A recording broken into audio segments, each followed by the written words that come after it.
Hello, good morning everyone. Myself Manoj Kumar, Residence NEET Division Kota. Last lecture में हमने किया था इलेक्ट्रोकेमिस्ट्री, जो कि हमारा कंप्लीट हो गया था। कुछ क्वेश्चन करवाए थे इसके ऊपर। आज हम डिस्कस करेंगे एक नया टॉपिक, नया चैप्टर 12th का है, कोऑर्डिनेशन कंपाउंड। ठीक है, काफ़ी इंपॉर्टेंट है, इनऑर्गेनिक का पार्ट है। ठीक है, बहुत अच्छा चैप्टर है। कम से कम 2 से 3 क्वेश्चन हर साल आते हैं। 2 से 3 क्वेश्चन का वेटेज एवरी ईयर। बहुत ही सिंपल सा टॉपिक है। ठीक है, थोड़ा बहुत पता होना चाहिए 11th का, जैसे कि केमिकल बॉन्डिंग के बारे में, और अगर नहीं है तो भी हो जाएगा, इतना ज़्यादा ज़रूरत नहीं पड़ती। यहाँ पे हम कुछ कॉम्प्लेक्स साल्ट के बारे में पढ़ते हैं पूरे चैप्टर में। ठीक है, तो इस पूरे चैप्टर में जितने भी कॉम्प्लेक्स साल्ट होंगे वो सारे के सारे जितने भी डी ब्लॉक वाले होंगे वो फॉर्म करेंगे, डी ब्लॉक वाले मेटल, तो उनका बहुत ज़्यादा इस्तेमाल होगा। उस पूरे चैप्टर में डी ब्लॉक के जितने भी मेटल उनका बहुत ज़्यादा इस्तेमाल होगा, और बहुत ज़्यादा इस्तेमाल होगा तो हमें डी ब्लॉक के मेटल के बारे में पता होना चाहिए। तो हमारी फर्स्ट प्रायोरिटी इस चैप्टर को करने से पहले आपको ये पता होना चाहिए, आप पहले तैयारी करो क्या, कि कोशिश करो जितने हो सके उतने डी ब्लॉक के एटॉमिक नंबर याद हों आपको, कितने उनमें इलेक्ट्रॉन होते हैं और क्या उनका कॉन्फ़िगरेशन। ये दो चीज़ें, क्योंकि हर चीज़ सिर्फ उन्हीं के ऊपर बेस्ड करेगी कि वो कितने इलेक्ट्रॉन दे रहे हैं, कितने इलेक्ट्रॉन ले रहे हैं, कितने इलेक्ट्रॉन अनपेयर्ड हैं, कितने पेयर्ड हैं, डायटोमिक है, पैरा, किसके बेस पे बताओगे, नंबर ऑफ अनपेयर्ड इलेक्ट्रॉन के बेस पे। उसके बाद number of unpaired electron colour कैसे शो करेगा, ठीक है, बीएम कैसे निकालोगे, हर एक चीज़, स्पिन मैग्नेटिक मूवमेंट हो चाहे कुछ भी हो, एनर्जी कैसे स्प्लिट होगी, मान लो 6 इलेक्ट्रॉन है तो 3 ऊपर जाएंगे, हर एक चीज़ में आपको एटॉमिक नंबर और इलेक्ट्रॉनिक कॉन्फ़िगरेशन की 100% जरूरत पड़ेगी इस पूरे चैप्टर में डी ब्लॉक के लिए। और most of the D block के मेटल ही काम आएंगे। इसका रीज़न है क्योंकि वो मल्टीपल ऑक्सीडेशन स्टेट में होते हैं, सिर्फ वही है जो मल्टीपल ऑक्सीडेशन स्टेट शो करते हैं। ठीक है, उनके पास डी ब्लॉक खाली होता है, डी ब्लॉक खाली होता तो वहाँ इजीली इलेक्ट्रॉन के लोन पेयर आ जाते, बाकी के पास ये सुविधा नहीं। ठीक है, तो इस वजह से तो इस पे फोकस करना है। ठीक है, उसके अलावा कुछ सिंपल सी टर्म होंगी, बहुत सारी सिंपल टर्म है, बहुत सारी छोटी छोटी, जैसे कि डबल साल्ट क्या होता है, सिंपल साल्ट क्या होता है, कॉम्प्लेक्स कैटायन क्या होता है, कॉम्प्लेक्स एनायन हो गया। ठीक है, ये छोटी छोटी टर्म्स है जो स्टार्टिंग में आती हैं, कैसे वो आयनाइज होगा। ठीक है, दोनों में डिफरेंस क्या है, आयनाइजेशन, कोऑर्डिनेशन नंबर हो गया, ऑक्सीडेशन निकालना आप सभी को आता है, जैसे कि ऑक्सीडेशन वैसे ही निकलेगी जैसे रेडॉक्स में निकालते हैं। ठीक है, बहुत सिंपल है, ज़्यादा कुछ है नहीं। और एक सबसे इम्पोर्टेंट चीज़, यहाँ पे इनकी नेमिंग भी आती है। यहाँ पे इनकी क्या आती है बेटा, नेमिंग, इस पूरे चैप्टर में। तो जो भी हम कॉम्प्लेक्स पढ़ेंगे उनकी नेमिंग अलग तरीके से होगी, जैसे आप ऑर्गेनिक में करते हो आईयूपीएसी नेम, बिल्कुल वैसे ही इनकी आईयूपीएसी नेमिंग होती है। ऐसे नहीं कुछ भी बोल दिया मुँह उठा के। ठीक है, पर्टिकुलर एक नेमिंग होती है। ठीक है, तो हम सबसे पहले स्टार्ट करते हैं, चैप्टर का नाम है कोऑर्डिनेशन कंपाउंड, और हम स्टार्ट करते हैं सिंपल, एकदम सिंपल साल्ट। ठीक है, सबसे पहले क्या करते हैं हम, एक सिंपल साल्ट। चलिए बताइए, NaCl मान लो,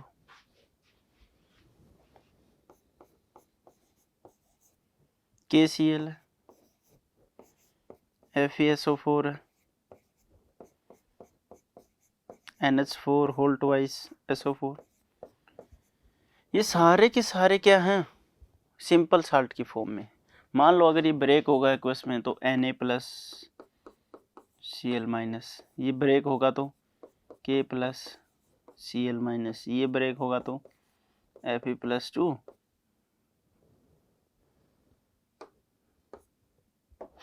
Fe+2 एंड SO4-2। ठीक है, ये ब्रेक होगा तो 2NH4 positive plus SO4 negative. इन सभी को हम बोलेंगे सिंपल साल्ट। लेकिन अगर मैं इनमें से किन्हीं दो को मिला दूं, ठीक है, एक बार देखते जाना, मान लो KCl dot MgCl2 dot H2, दूसरा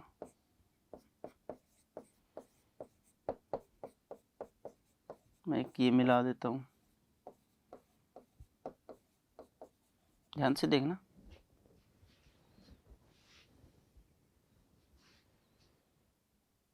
ठीक है, अब ये क्या हो गया हमारे पास, बताओ जरा। देखो ये सिंगल साल्ट है और ये 2 साल्ट है, इनको बोलते हैं हम डबल साल्ट।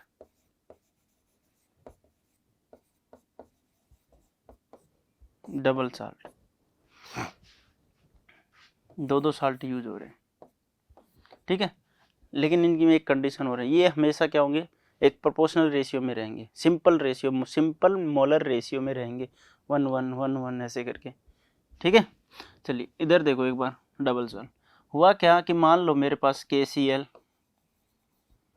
MgCl दोनों ही थे, मैंने इनको मिक्स किया। अब ऑब्वियस सी बात है, क्या क्या होगा, एक्वस सोल्यूशन में मिक्स किया होगा। ठीक है सर, तो एक्वस सोल्यूशन ही लिख देते, इनका एक्वस सोल्यूशन, इनको क्या कर दिया हमने, मिक्स कर दिया, मिक्स हो गया। अब मैं क्या कर देता हूँ, आपके प्रैक्टिकल भी करवाए जाएंगे। ठीक है, मान लो आपने 2 साल्ट मिलाए, उनसे एक तीसरा साल्ट बनाना होता है आपको, तो इसको गर्म करते हैं। ठीक है, फिर पानी की कमी हो जाती है, कोई सोल्यूशन उड़ जाता है, फिर इसकी प्रॉपर्टीज कई बार चेंज भी हो जाएंगी, कई बार नहीं भी होंगी, सारी चीज़ें अलग अलग सारी चीज़ें मैटर करेंगी। मान लो इससे जो नया प्रोडक्ट बना, क्रिस्टलाइन की फॉर्म में बन गया, और ये जो प्रोडक्ट है वो क्या है, KCl MgCl2 6H2 ऐसे बनाया जाता है लैब में। 2 सिंपल साल्ट को लेके उनको यूज करके एक डबल साल्ट बनाया जाता है। ठीक है, और ये डबल साल्ट इसकी प्रॉपर्टी अटेन भी कर सकता है और ना भी करे, हो सकता है कि अपनी खुद की प्रॉपर्टी शो कर दे, हो सकता है इन दोनों में से किसी एक की प्रॉपर्टी शो कर दे। ठीक है, और डबल साल्ट को जब भी हम आयनाइज करते हैं, ये अपने आयन में ब्रेक हो जाता है कंप्लीटली। टोटल कितने हो गए Cl 3, तो एक ही जगह लिख दो 3Cl। ठीक है, 6H2 H प्लस OH। तो ये है सबसे पहले सिंपल साल्ट क्या होता है। ठीक है, और ये क्या होता है, डबल साल्ट। अब देखो बनते कैसे हैं। ठीक है, स्टार्टिंग से देखते हैं। इतना आइडिया आप सभी को है कि सिंपल साल्ट क्या होता है, ठीक है, और double salt.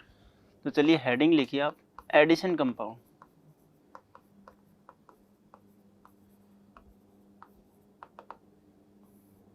Addition compound, addition compound का मतलब, मान लो आप एक या एक से ज़्यादा चीज़ें मिला रहे हो। अभी देखो ये डबल साल्ट बताया था, ये एडिशनल कंपाउंड ही है।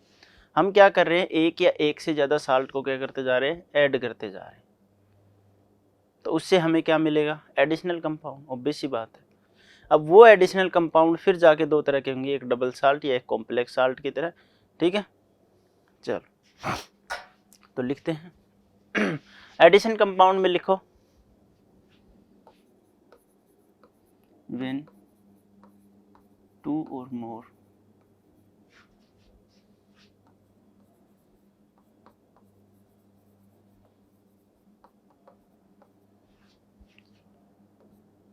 in a simplest ratio, when 2 or more salt added in a simplest ratio give a compound is called addition compound।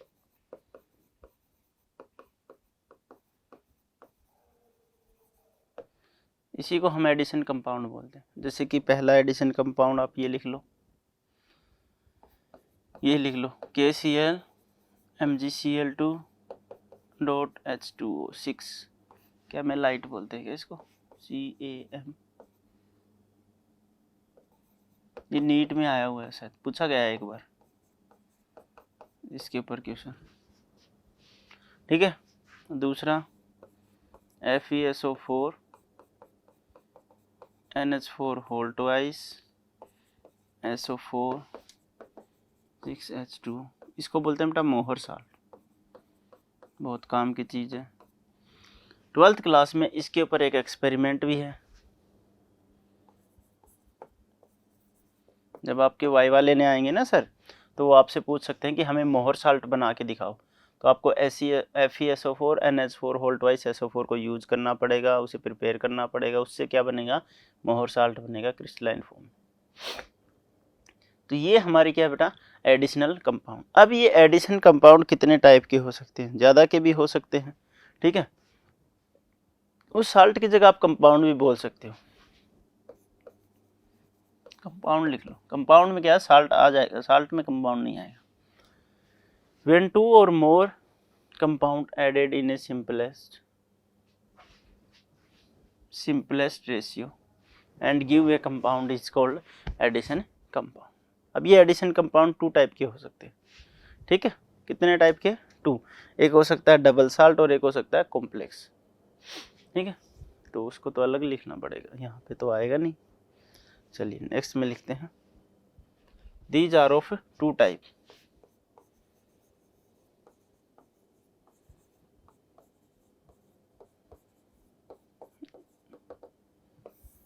कितने टाइप के होंगे बेटा, 2 टाइप के, ठीक है। The first one is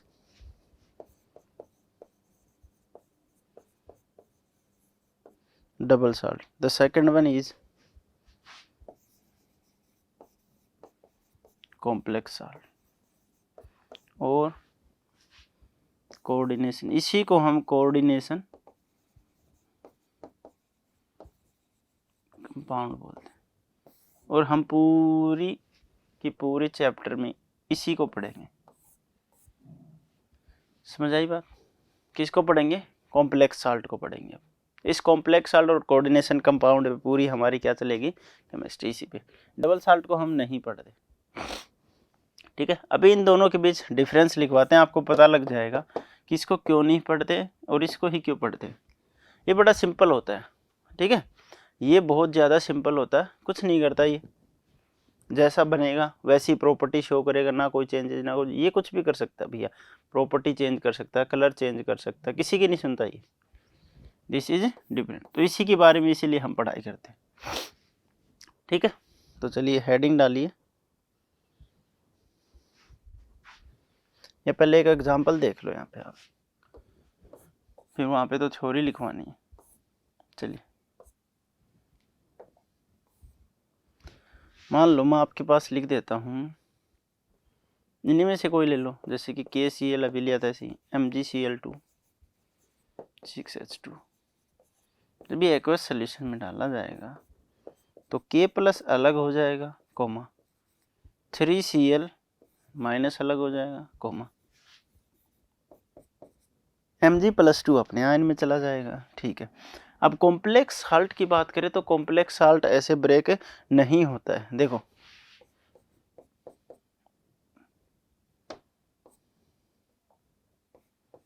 complex salt अपने आप में एक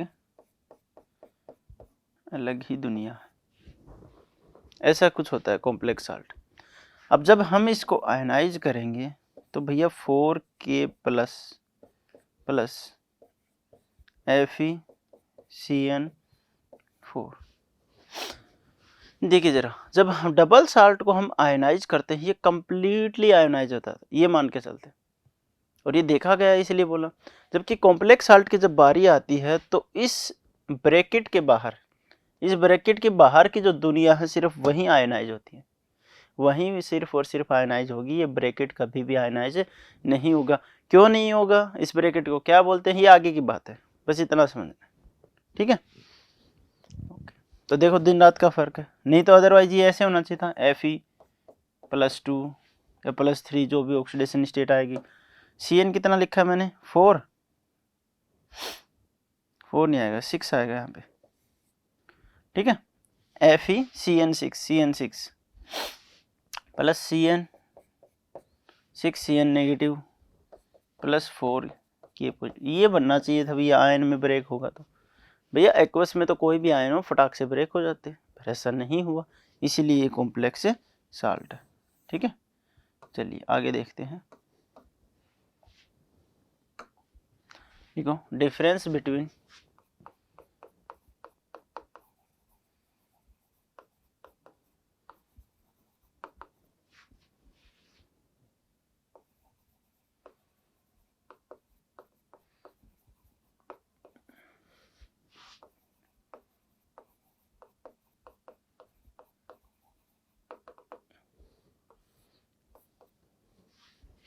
यहाँ पे लिख दो डबल सॉल्ट, ठीक है। यहाँ पे कॉम्प्लेक्स,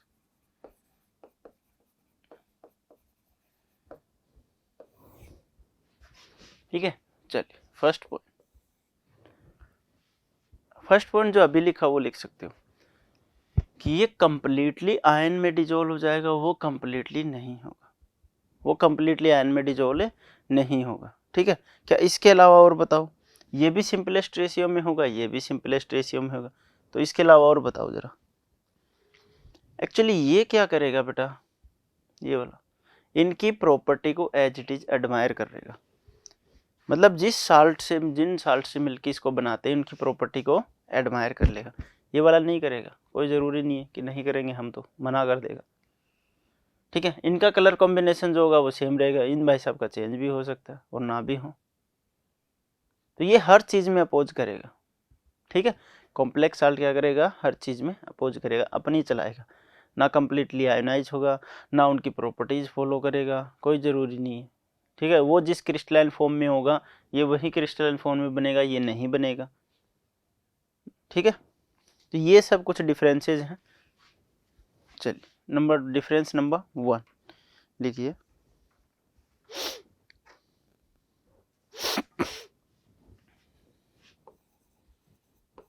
कंपाउंड डबल सॉल्ट ना कंपाउंड विच इज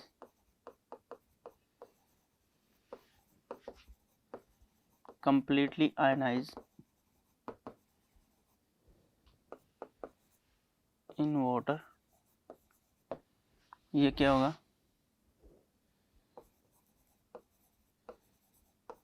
does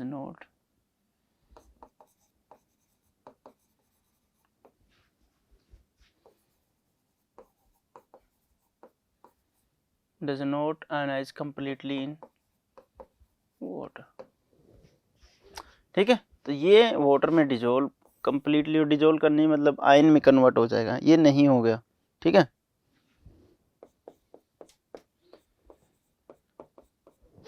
क्या देखिए, कैसे लिखे भाई इसको, लिखो it will give all ions test, ठीक है। ये तो टेस्ट हो गया, टेस्ट, ठीक है, या ऑल आयन टेस्ट, या फिर लिख लो it will give all ions. इसके पास देखो जितने भी आयन होंगे उतने सारे के सारे दे देगा, ठीक है। सारे के सारे देने का मतलब जैसे एग्जाम्पल ने देखा था, ये 3 आयन थे, तीनों के तीनों दे दिए। टेस्ट का मतलब है, देखो आप जब वाइवा टेस्ट वगैरह की तैयारी करोगे प्रैक्टिकल की, तो यहाँ पे ये सारी चीज़ें होंगी। अब आपको पता है कैलेमाइट के अंदर हमारे पास ये सारे के सारे साल्ट, अब आपको कुछ पता हो कि के साथ कुछ ये चीज़ रिएक्शन करती है, Cl के साथ ही, अब आपको पता है ना इसके अंदर ये सारी चीज़ें, मैं कुछ ऐसा डाल दूँ जो पोटेशियम के साथ रिएक्शन करे, किसके साथ है, पोटेशियम के साथ, और वैसा प्रोडक्ट फॉर्म हो, या येलो हो जाए, ग्रीन हो जाए, तो आपने डाला येलो हो गया, आपको आइडिया लग गया इसमें पोटेशियम है। आपने फिर से कुछ चीज़ डाली, इसका भी कुछ कलर हुआ होगा या कुछ चेंज हुआ होगा, आपको पता लग गया इसमें क्लोरीन भी है। ऐसे ही आपने कोई और रिएक्शन करवाई और MgCl ने मान लो PPT दे दिया, कुछ और कर दिया, तो आपको आइडिया लग गया हाँ भैया PPT है। तो सभी के क्या देगा, टेस्ट। ये भाई साहब आयन ही नहीं बनाएंगे सारे, कॉम्प्लेक्स जो ठहरे, कॉम्प्लेक्स का मतलब होता है जटिल, कठिन, ठीक है।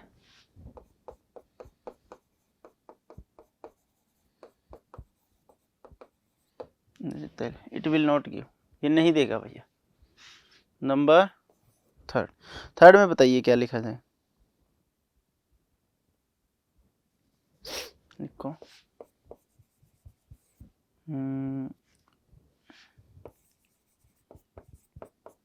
they lose their identity,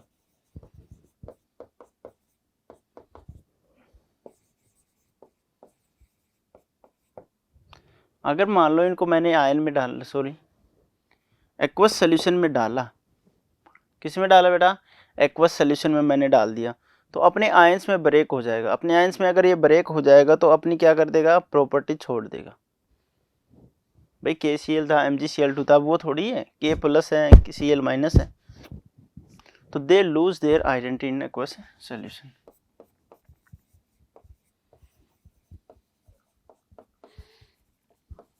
ये नहीं देते।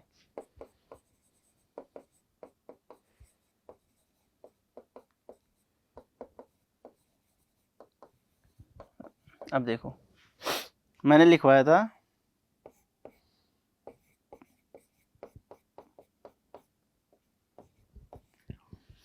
जी सर, यही लिखवाया था। अब होगा क्या, K4 जैसे ही इसको आयन में डालेंगे ये 4K प्लस प्लस FeCN6 ये बन गया, ठीक है।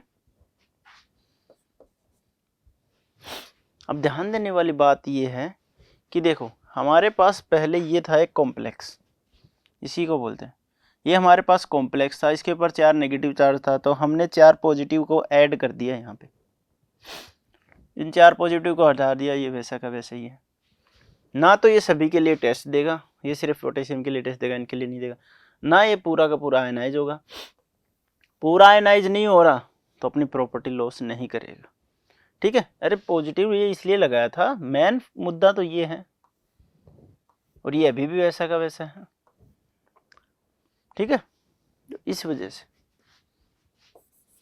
चलिए अब जब ये अपनी प्रॉपर्टी ही लॉस नहीं करता, आइडेंटिटी लॉस नहीं करता, तो एक्वस में इसकी स्टेट क्या रहेगी, जैसी पहले थी वैसे ही, ठीक है।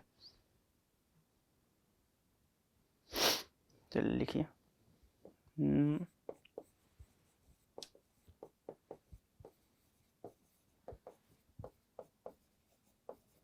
देखो स्टेबल इन सॉलिड स्टेट का मतलब क्या, जब भी कोई साल्ट बनेगा क्रिस्टलाइन फॉर्म यानी कि सॉलिड में बनेंगे, जब हम उनको एक्वस में डालेंगे तो वो एक्वस सॉल्यूशन बन जाएंगे। ऐसा यहाँ पे नहीं है, ये भैया स्टेबल रहेगा,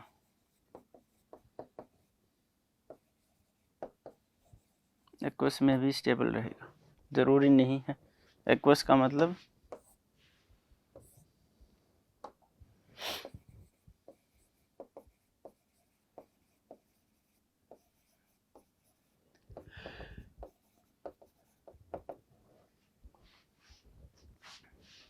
ठीक है। 5 पे क्या लिखा है, देखो स्टेबल इन सॉलिड, ये लिक्विड में भी स्टेबल रहेगा क्योंकि वही है, टूटा ही नहीं, ठीक है। जैसे ही आपने इसको आयनाइज किया ये कम्प्लीटली आयन में टूटा ही नहीं, जैसा पहले था वैसा का वैसा ही, चेंज नहीं होगा। चलिए नेक्स्ट देखिए, हाँ ये लाइन तो पहले भी लिखवा देते, इनका रेशियो, बस रेशियो बच गया 1:1 की फॉर्म में,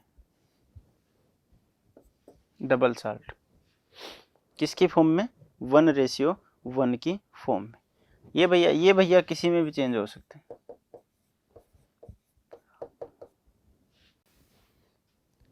मोलर रेशियो,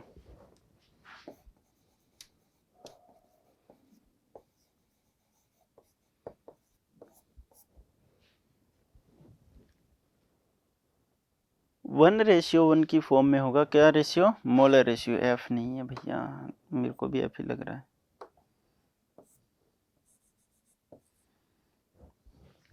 ये किसी भी रेशियो में एग्जिस्ट कर सकता है। The difference between double salt, ठीक है, ये अपनी प्रॉपर्टी नहीं छोड़ता, आइडेंटिटी को नहीं छोड़ता, ये अपनी आइडेंटिटी छोड़ देता है, आयन में कन्वर्ट हो जाता है, ये आयन में कन्वर्ट नहीं हो जाता, ये सारे टेस्ट देगा, ये सारे टेस्ट नहीं देगा। 1:1 रेशियो या इससे ज़्यादा, ठीक है। तो समझ में आई। अब बात करते हैं हम कोऑर्डिनेशन कंपाउंड की। हमारे पास जो कोऑर्डिनेशन कंपाउंड वो कितने टाइप का हो सकता है, चलिए जी देखिए, कोऑर्डिनेशन कंपाउंड टाइप्स ऑफ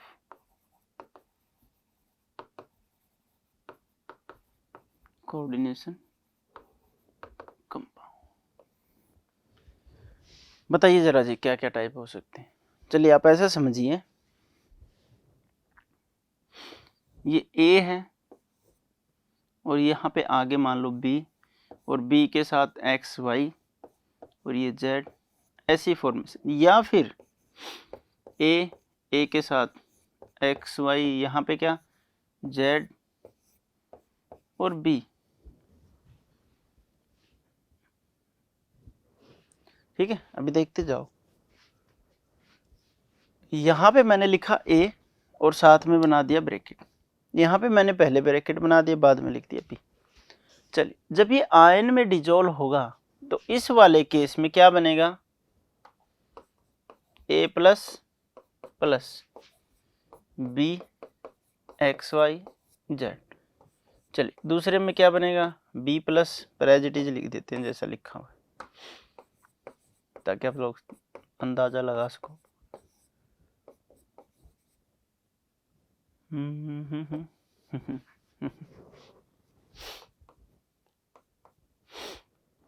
चलिए, अब देखो एक सरप्राइजिंगली बात बताते हैं आपको। मैंने जब इसको आयन में ब्रेक किया तो A पॉजिटिव और ऑल ओवर के ऊपर नेगेटिव। जब मैंने इसको ब्रैकेट किया तो इसके ऊपर मैंने पॉजिटिव लिखा और B के ऊपर मैंने नेगेटिव लिखा। तो सर ये आपने कैसे डिसाइड किया? भाई मुद्दा ये है, ये मैंने कैसे डिसाइड करा? तो जब भी कॉम्प्लेक्स साल्ट की बारी होती है हम फर्स्ट लिखते हैं कैटायन को, ये नेमिंग में आएगा बेटा, और देन हम लिखते हैं एनायन को। पहला पोर्शन क्या होता है सर, कैटायन, दूसरा एनायन। Very good. ये क्या है, कैटायन, ये पूरा का पूरा एनायन, ये पूरा का पूरा कैटायन, और ये पूरा का पूरा एनायन। तो इस वजह से ये माइनस में और ये प्लस में, ये वाला माइनस में और यह वाला प्लस में। समझ में आई बात? अब ध्यान देने वाली बात यहाँ पे ये है, मैं समझाना ये चाहता हूँ कि ये कैटायन जो है हमारा सिंपल है कि नहीं है। भाई जैसे ही आयन इसमें एक्वस में डाला, आपने आयन में कन्वर्ट हो गया, लेकिन ये वाला जैसे ही डाला कन्वर्ट नहीं हुआ, ये क्या है, कॉम्प्लेक्स। यानी मैं इस फॉर्म को ये बोल सकता हूँ कि कैटायन तो हमारा सिंपल है, बट हमारा एनायन क्या है, कॉम्प्लेक्स।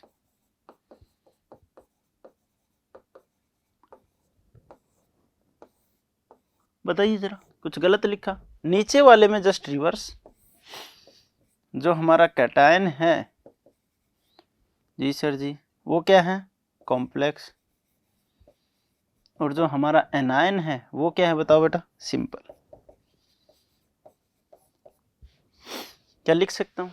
जी सर लिखते हो, ये कैटायन कॉम्प्लेक्स है, एनायन सिंपल है। ऐसे ही यहाँ पे कैटायन क्या है, सिंपल था, एनायन। तो इसी के टर्म पे चार तरह से डिवाइड कर दिया इनको। कितनी तरह से?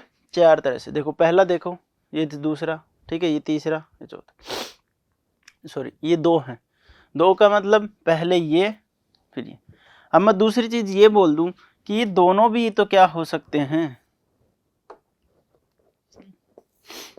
कैटायन भी कॉम्प्लेक्स हो सकता है, एनायन भी कॉम्प्लेक्स हो सकता है, या फिर ये दोनों कैटायन एनायन हो ही ना हो, ये दोनों क्या हो जाए, न्यूट्रल भी तो हो सकते हैं।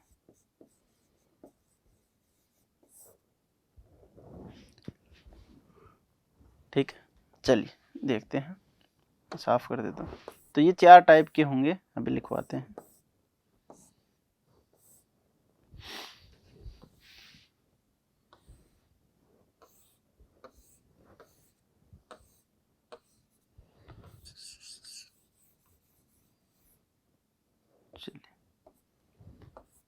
कितने टाइप के? चार टाइप के। द फर्स्ट टाइप कौन सी है बताओ, जो आपका मन करे वो ले लो, कैटायन ले लो चाहे एनायन ले लो, किसी एक को सिंपल ले लो। Okay, the first one is, लिखना चलो लिखो, फोर टाइप्स।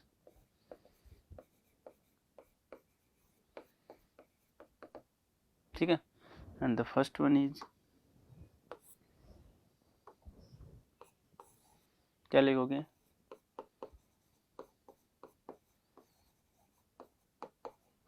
Simple cation. क्या लिखना है, simple cation.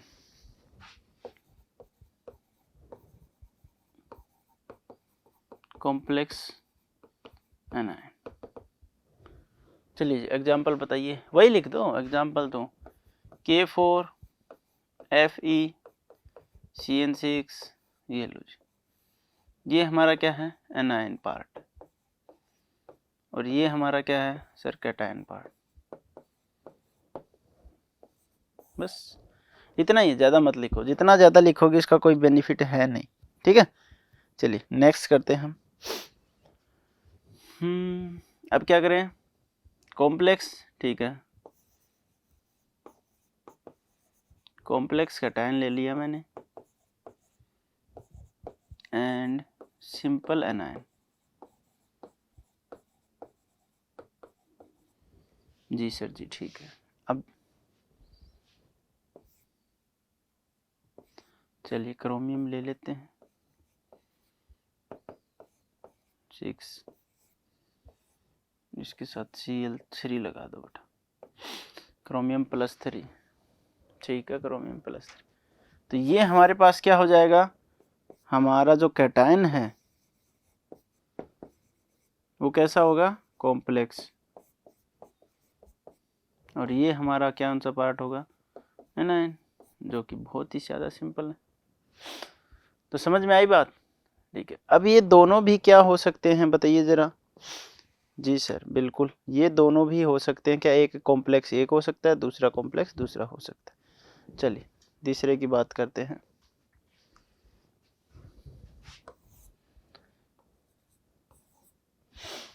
Complex cation and complex anion.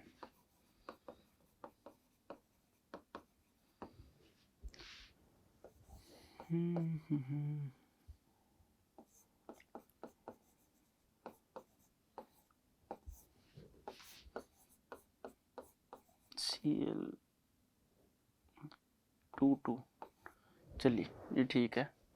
तो ये दोनों ही हमारे पास क्या है बेटा कॉम्प्लेक्स है, ये हमारा क्या है कैटायन, और सर ये हमारा है एनायन। जे बात, वेरी गुड। फोर्थ में न्यूट्रल, या बोथ न्यूट्रल लिख लो, न्यूट्रल का मतलब बोथ, दोनों न्यूट्रल भी तो हो सकते हैं। अब न्यूट्रल के लिए लिख लो आप निकिल CO5, CO अलग है भाई, इसको ज़रा ध्यान से बनाना, और 5 कहाँ लिख दिया, 4 आएगा।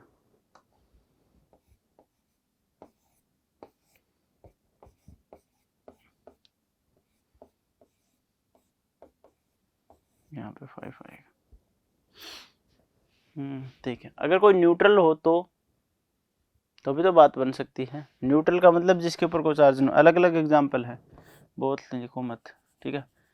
कैटायन एनायन बने ही ना, न्यूट्रल का मतलब जिसमें कैटायन एनायन नहीं बने, तो निकिल CO4 एंड FeCO, ठीक है। मैं यहाँ पे ऐसे लिखूंगा बार बार, ये होता है कोबाल्ट, ठीक है। और जब इसकी बारी आएगी तो ऐसे लिखें कार्बन ऑक्सीजन कार्बोनाइलाइन, ठीक है। ये क्या नाम है कार्बोनाइल, बस कार्बोनाइल, समझ गए बात को। ये कोबाल्ट है, जैसा लिखा है बिल्कुल एग्जैक्टली वैसा ही।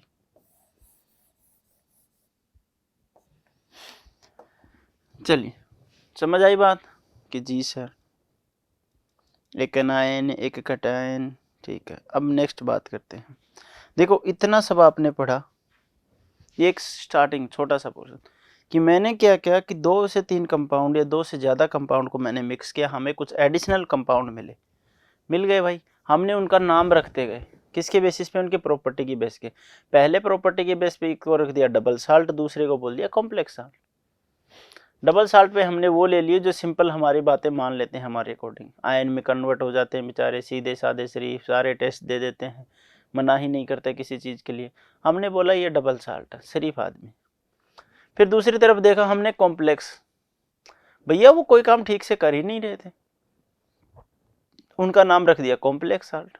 फिर हमने उनके ऊपर स्टडी की, हमने का मतलब हमसे पहले जो साइंटिस्ट थे, हम तो क्या स्टडी, हम तो बस पढ़ रहे हैं, उनकी थ्योरीज उनकी गिवन डाटा हम क्या कर रहे हैं पढ़ रहे हैं, तो उन्होंने क्या किया, बहुत सारी थ्योरीज दी इनके ऊपर कि एक ऐसे हरकतें क्यों करते, ये बात क्यों नहीं सुन रहे, ये आयन में कन्वर्ट क्यों नहीं हो रहे, ठीक है, इनकी दिक्कत क्या है। तो ये सारे रीजन जानने के लिए डी ब्लॉक ये एलिमेंट की जरूरत पड़ेगी, ठीक है बेटा, ठीक। और उनके इलेक्ट्रॉनिक कॉन्फ़िगरेशन की तो 100% जरूरत पड़ेगी। तो आप इन चीज़ों का ध्यान रखें, एक तो इलेक्ट्रॉनिक कॉन्फ़िगरेशन और एक डी के एटॉमिक नंबर आपको याद करने पड़ेंगे, ठीक है। तो एक बार बस रिवाइज कर लो, इस बार कुछ गिने चुने ऐसे एटम होंगे या मेटल होंगे जो बार बार रिपीट होते रहेंगे, ठीक है, हमें उन्हीं का इस्तेमाल करना है। चलिए अब आगे पढ़ते हैं। अब देखो, इस कोऑर्डिनेशन कंपाउंड को आपको पढ़ने से पहले ये तो आपने पता लगा लिया कि हम यहाँ पे सिर्फ और सिर्फ कॉम्प्लेक्स साल्ट के बारे में पढ़ेंगे, बहुत अच्छा किया, कॉम्प्लेक्स साल्ट। अब हमें बहुत सारी ऐसी टर्म हैं जिनके बारे में पता होना चाहिए, छोटी छोटी टर्म्स है बहुत सारी जिनके बारे में हमें कंप्लीटली पता होना चाहिए। चलिए देखते हैं वो टर्म्स क्या क्या है। कुछ इसको टर्मिनोलॉजी बोलते हैं, कुछ बोलते हैं, अपने सिंपल लिख लो, टर्म्स इन कोऑर्डिनेशन। कंपाउंड लिखो तो कंपाउंड लिख लो,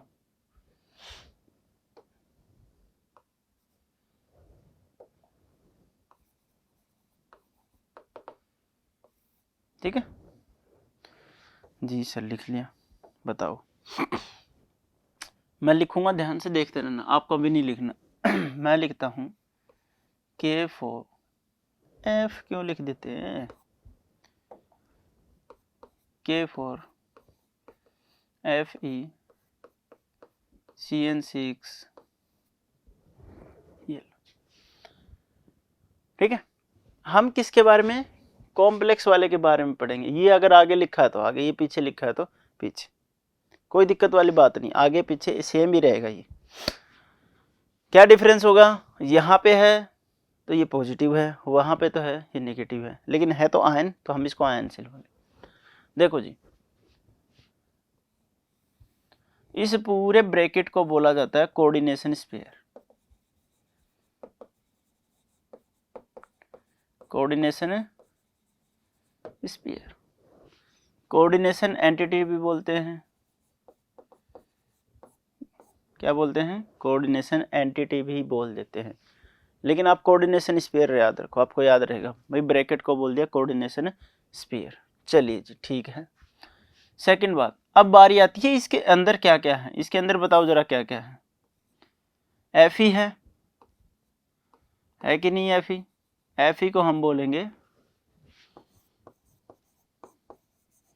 सेंट्रल मेटल एटम और आयन, इसे डिनोट करेंगे बार बार लिखने की जगह CMA, बार बार नहीं लिखेंगे, इसको लिखेंगे हम CMA, बस दैट्स इट, ठीक है। क्या लिखेंगे, CMA, सेंट्रल मेटल एटम, हो गया, ठीक है, हो गया। तो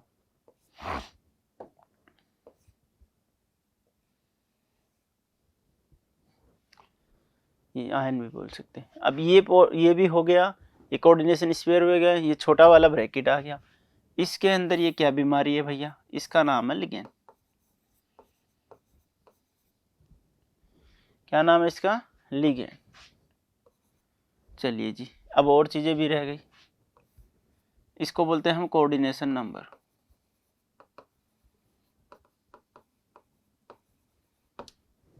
ठीक है।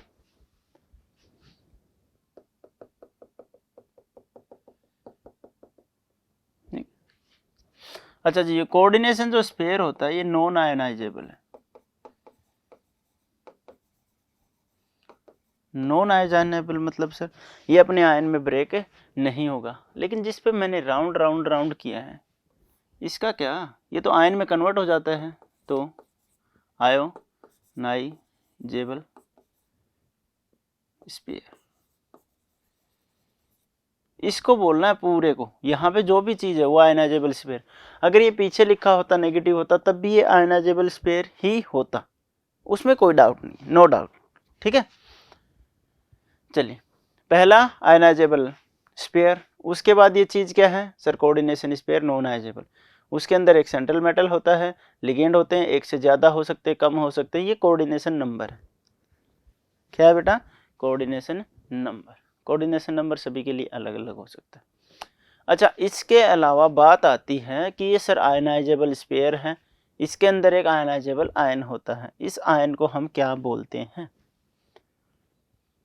ठीक है, जब मान लो ये एक्वस सॉल्यूशन में चला गया तो क्या बोलोगे आपके? देखो इसको लिखवाएं अलग से, चलो अलग से लिखो इसको ऐसे करके। अब ये कन्वर्ट हो गया 4K प्लस FeCN6।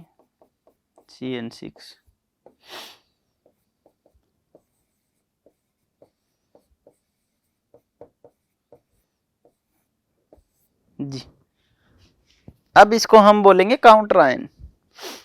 ये तो वही है, कोई चेंजेस नहीं। इसको क्या बोलेंगे अब? Counter ion.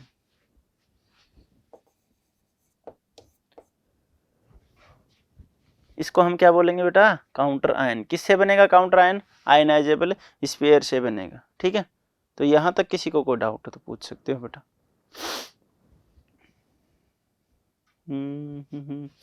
लिगेंड एक काम और करता है, लोन पेयर डोनेट करता है।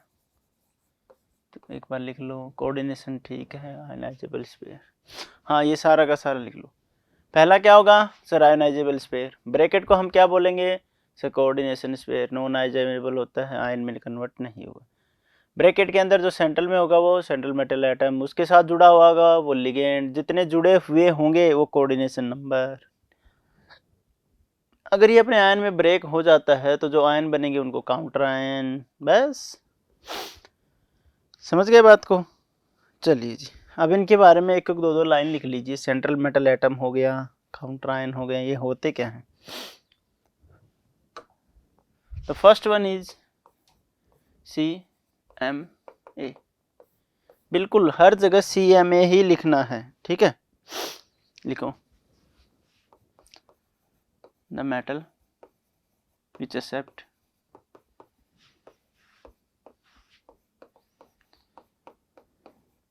लोन पेयर फ्रॉम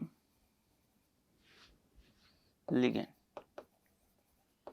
लिगेंड से क्या करता है? लोन पेयर एक्सेप्ट करता है। ठीक है, क्यों कर पाता है? क्योंकि डी ब्लॉक वाला खाली होता है। ठीक है, क्या करता है? The metal which accept lone pair from ligand. ठीक है, अब एक्सेप्ट करेगा तो हम क्या बोलेंगे बताओ जरा? बेस या acid? It act as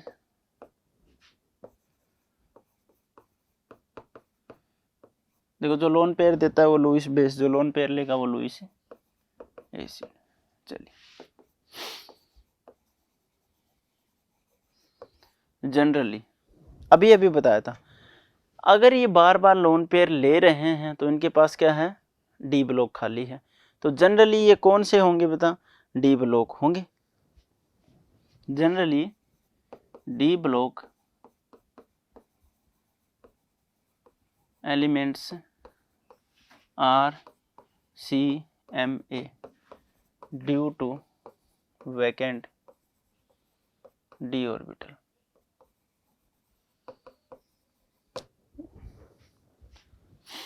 acceptance की पावर है बहुत ज़्यादा होती है। ठीक है, कभी कभी पी ब्लॉक के भी कर जाते हैं, ऐसी बात नहीं है, लिखना चाहो लिख लो। बोलोगे सर उसमें भी होता है।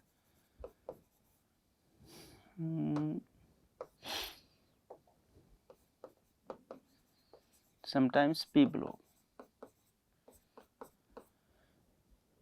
और भैया पहले वाले नहीं करेंगे, alkali metal, alkaline earth metal, ये नहीं करेंगे क्योंकि हाईली रिएक्टिव मेटल होते हैं। हाईली रिएक्टिव मेटल कभी नहीं करेगा। अदरवाइज वो हाईली रिएक्टिव मेटल क्या करेंगे? बार बार डिस्क्लोज होने की कोशिश करेंगे एक्वस सॉल्यूशन में और चेंज भी हो जाएंगे। अब बताओ कोऑर्डिनेशन नंबर। नहीं, बड़े वाला लो, कोऑर्डिनेशन स्पेयर ले लो पहले, उसके अंदर आएगा नंबर। तो क्या होता है कोऑर्डिनेशन स्पेयर, बताइए जरा।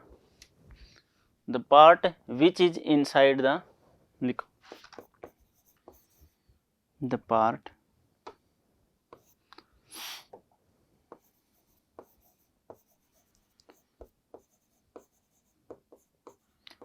which is inside the bracket is called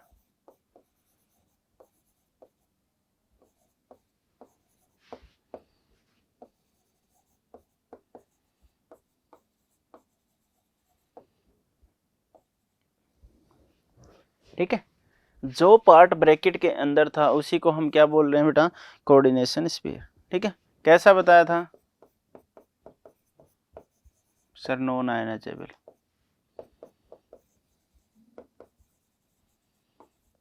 ठीक है, ओके, नॉन आयनाइजेबल होता है। उसके अलावा अरे देखो ये लिखवाया था, इसके पहले 4 तरीके के लिखवाया था। इसके ऊपर पॉजिटिव चार्ज भी हो सकता है, यहाँ पे वो हो तो नहीं, यहाँ पे हो तो, अगर यहाँ पे कोई आयन है तो ये कैसा हो जाएगा, नेगेटिव, या फिर ये कैसा हो सकता है सर, न्यूट्रल। तो सारी पॉसिबिलिटी हैं।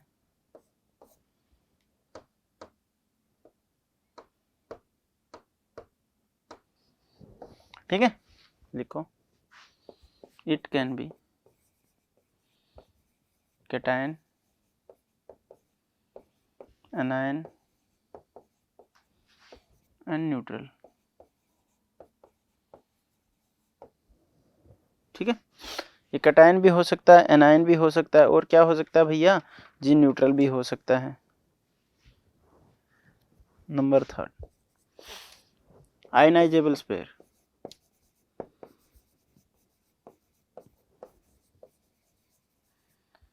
सर स्पेयर तो है ही नहीं, स्पेयर कहाँ से लिख दिया, ये तो चलो फिर भी एक था। आयनाइजेबल स्पेयर तो अपने आप में ही एक आयन की तरह है। ठीक है भैया, इसको कंप्लीटली को हम बोलते हैं। कई बार हो सकता है 2 मिल जाए, 1 मिल जाए, कोई बड़ा मिल जाए, जैसे कि SO4 मिल गया, सल्फर ऑक्सीजन। ठीक है, क्या लिखेंगे इसमें, द पोर्शन विच इज, ये इनसाइड था, विच इज आउटसाइड रहेगा, ये आउटसाइड द कॉम्प्लेक्स स्फीयर, या फिर कोऑर्डिनेशन स्फीयर लिख लो।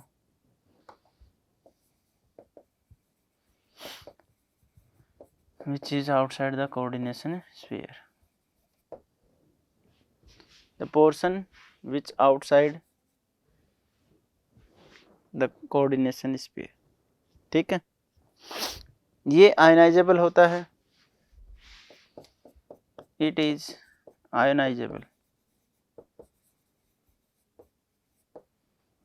और it give काउंटर आयन। किस में कन्वर्ट हो जाता है, काउंटर आयन में। एग्जाम्पल जरूर लिख लेना इसमें। ये Fe फिर से वही,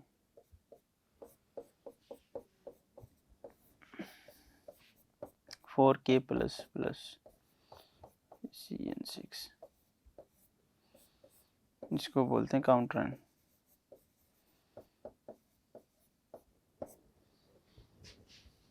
ठीक है, चलिए, सेंट्रल मेटल एटम हो गया, कोऑर्डिनेशन स्पेयर हो गया, आयनाइजेबल स्पेयर हो गया। अब एक ही चीज बचती है, बताइए जरा क्या बचती है, बताओ भाई। कोऑर्डिनेशन नंबर, देखो ये है, ये हो गया सर, हो गया, ये पोर्शन हो गया सर, हो गया, ये हो गया सर, ये हो गया, ये बचता है और ये बचता है, कोऑर्डिनेशन नंबर। तो कोऑर्डिनेशन नंबर में कुछ लिखने की जरूरत नहीं थी, जितने लिगेंड वही कोऑर्डिनेशन नंबर। बात आती है किसकी, इसकी बात आती है अब इस मुद्दे की, और ये मुद्दा बड़ा सेंसिटिव है, काफी अच्छी बात है। 3, ठीक है जी। Number 4, ligand.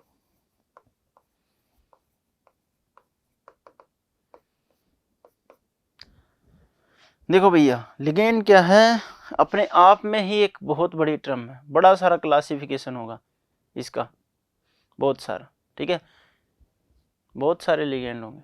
अलग अलग डिफरेंस, तो वो भी पढ़ाएंगे। नॉर्मल भाषा में लिगेंड का मतलब ये होता है कि वो पॉजिटिव हो, ठीक है, चाहे वो नेगेटिव हो, चाहे वो न्यूट्रल हो, वो कुछ भी हो, बस वो लोन पेयर दे रहा हो सेंट्रल मेटल एटम को। सेंट्रल मेटल एटम को क्या कर रहा हो बेटा? लोन पेयर दे रहा हो, बस दैट्स इट। एक ही कंडीशन चाहिए हमें, सेंट्रल मेटल एटम को अगर कोई लोन पेयर दे रहा है, हम उसको लिगेंड मान के चले, बात खत्म। इट में भी पॉजिटिव, में भी नेगेटिव, में भी न्यूट्रल, हो सकता है कि एक साथ 2 लोन पेयर दे दे, हो सकता है कि 3 लोन पेयर दे दे, हो सकता है लोन पेयर ना दे तो लिगेंड नहीं होगा। तो ये सारी वैरायटीज हम इसमें पढ़ेंगे, ठीक है। तो लिखो, क्या लिखोगे बताओ लिगेंड में? कैटायन, एनायन और टच हो गया क्या भाई? लिखो cation, anion, neutral species which give lone pair to the central metal atom. Cation हो, एनायन हो, न्यूट्रल स्पीशीज हो, which give lone pair to the central metal atom, ठीक है। उसी को हम क्या बोलेंगे? लिगेंड। अगर ये लोन पेयर दे रहा होता, it act as Lewis base. बिल्कुल सर, ये तो अंडरस्टूड थी, कोई नई बात नहीं बताई। कुछ और बताओ। तो इसके अंदर एक टर्म आती है, इसी के अंदर, उस टर्म को लगाओ स्टार।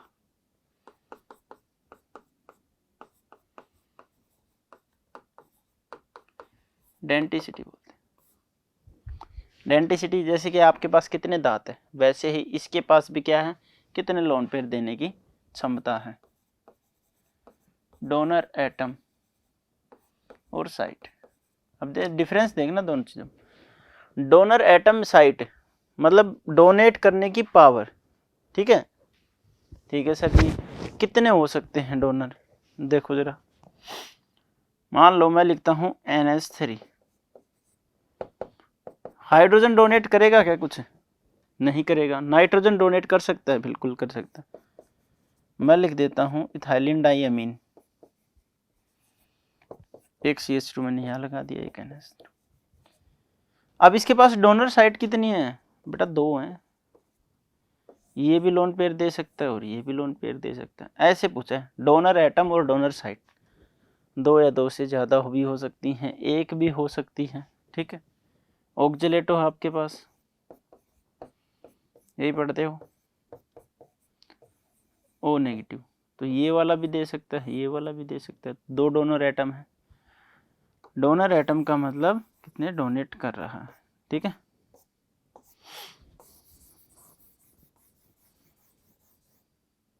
चलिए कुछ एग्जांपल देखो। अब देखो, डोनर एटम या डोनर साइट तो हो गया। अब मैं एग्जांपल लिख के चलता हूँ, जैसे कि NH3 आप बताते चलना। इसकी डेंटिसिटी कितनी होगी सर? 1। H2O सर 1, CH2 अभी लिखवाया था भाई, NH2 CH2 NH2 sir 2 denticity, ठीक है। तो आपको बस यही पढ़ना है। एक लोन पेयर भी दे सकता है, 2 भी दे सकते हैं, 3 भी दे सकते हैं, ठीक है, अलग अलग। जो जितनी डेंटिसिटी होगी वो उतने ही डोनर एटम रखेगा, या जितने डोनर एटम होगी उतनी ही डेंटिसिटी होगी। चलिए नेक्स्ट लेक्चर में हम डिस्कस करेंगे, आज के लिए इतना बताएं। क्लासिफिकेशन, क्लासिफिकेशन अपने आप में एक टर्म है पूरी लिगेंड के लिए। सबसे पहले मोनोडेंटेड, जो एक लोन पेयर देगा, फिर बाई, ट्राई, टेट्रा, 4 भी दे सकते हैं, पेंटा, हेक्सा, हेक्सा तक है, मतलब 6 लोन पेयर भी दे सकता है एक सिंगल स्पीशीज। चलिए उसके बाद पढ़ेंगे हम एम्बीडेंटेड लिगेंड, एम्बीडेंटेड लिगेंड पढ़ेंगे, ठीक है। उसके बाद हम चिलेट पढ़ेंगे, चिलेशन इफेक्ट क्या करते हैं, ये चिलेशन इफेक्ट शो करते हैं, ठीक है। तो ऐसी बहुत सारी चीज़ें सिर्फ और सिर्फ लिगेंड के ऊपर, तो आपको इनको पूरा अच्छे से पढ़ना होगा। IUPAC में इनके नाम कैसे लिखे जाएंगे ये सब, तो आज जितना करवाए उसको एक बार आप रीड कीजिए। इसके ऊपर कुछ क्वेश्चन बनते हैं, छोटे छोटे क्वेश्चन जरूर बनेंगे इनके ऊपर, ठीक है। तो वो आप घर पे ट्राई कीजिए। जैसे कॉम्प्लेक्स साल्ट के बारे में पूछ लिया, या आपको कोई साल्ट दे दिया, पूछ लिया ये आयनाइज होगा कि नहीं होगा, इसमें क्या होगा, इसमें कैसे होगा, कौन लिगेंड है, ठीक है, कितने लिगेंड हैं। तो ऐसे बहुत सारे क्वेश्चन इन पे भी बनते हैं, ऐसी बात नहीं है, ठीक है। आप अपनी तैयारी कीजिए, इसको और अच्छे से रीड कीजिए, ठीक है। नेक्स्ट बेल में हम स्टार्ट करेंगे, या नेक्स्ट लेक्चर में हम स्टार्ट करेंगे क्या, क्लासिफिकेशन ऑफ लिगेंड। बहुत इंपॉर्टेंट है। पूरा क्लासिफिकेशन जब तक समझ नहीं आएगा आईयूपीएसी नेमिंग नहीं हो पाएगी। और आईयूपीएसी नेमिंग के बाद जब आपको लिगेंड लिखोगे तो आपको ये आइडिया नहीं लग पाएगा। मान लो कोई सेंट्रल मेटल एटम है, उसको लिगेंड दे रहा है आपके अकॉर्डिंग एक लोन पेयर, जबकि कोई और बच्चा जो अच्छे से पढ़ रहा है उसको पता है कि ये 2 लोन पेयर दे रहा है। एक लोन पेयर का मतलब 2 इलेक्ट्रॉन, 2 लोन पेयर का मतलब 4। आपको ये लगेगा कि 2 ही इलेक्ट्रॉन दिए, लेकिन एक्चुअल में इलेक्ट्रॉन कितने देगा, 4। तो आपका क्वेश्चन तो गलत हो जाएगा, क्योंकि सारी कहानी यहाँ पे लोन पेयर की और इलेक्ट्रॉन्स की ही रहेगी, ठीक है। पेयरिंग देखनी है, अनपेयरिंग देखने हैं, अनपेयर्ड इलेक्ट्रॉन, पेयर्ड इलेक्ट्रॉन, बस इसी पे चलेंगे। सब कुछ यही है। डी ब्लॉक के जितने भी हैं उनके एटॉमिक नंबर, उनके इलेक्ट्रॉनिक कॉन्फ़िगरेशन और पेयरिंग ऑफ इलेक्ट्रॉन, पूरा चैप्टर इसी में चलता रहेगा। समझ गए, हर क्वेश्चन का आंसर मिलेगा ऐसे। तो आपको ये चीज़ें रिवाइज करनी पड़ेंगी। तो ठीक है, एक बार डी ब्लॉक आप रिवाइज कीजिए, बहुत आसान है। एक 3D सीरीज है, एक 4D और एक 5D सीरीज है, बस तीनों ही ट्राई करनी, ठीक है। तो पढ़ते रहिए, नेक्स्ट लेक्चर में मिलते हैं। Okay, bye.